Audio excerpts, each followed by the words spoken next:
Welcome to Elkhorn Ford Cook-Lane Auto and Tire Center. My name is Joel. I'm going to help you today figure out how to get your car ready for a trip. Okay, we ready to go? First thing you want to do is check your tire pressure always before you go on a long trip or once a month. You want to make sure they're set at the right PSI on the tires. And to find the right PSI on the tires, you need to check the door jam on the car. Right over here, there's going to be a sticker right here showing you the size of the tire and also what the PSI should be at. So you want to make sure you have it right there for your trip to be safe. Next thing you want to do is double check your tires as well, just to make sure the tread depth is good and there's no wear on them, that we have great traction in case you encounter some rain. And the next part is going to be to check all of your fluids. So your first fluid you have is right over here, which is the coolant. There are different colors on all vehicles. They're red, yellow, green, and orange.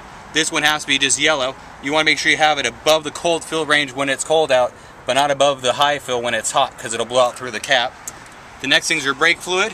If it runs a little low, that means you're probably going to need brakes, so you want to make sure that's good first as well.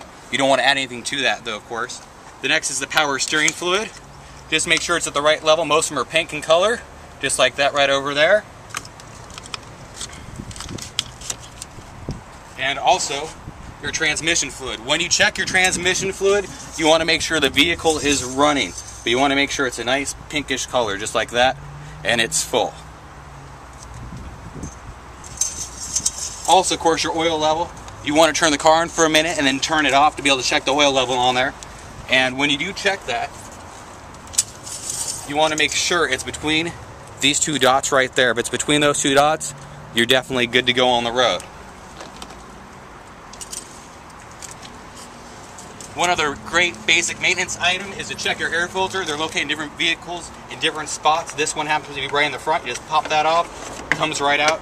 You want to make sure that thing's nice and clean, where you can look at the sun and make sure you can see right through that too. That way you get good gas mileage and the engine doesn't get blocked as well. The other most important fluid here is your wiper fluid. It doesn't sound very important, but you want to keep those bugs off your windshield. Thank you very much. That's Joel from Elkhorn Ford.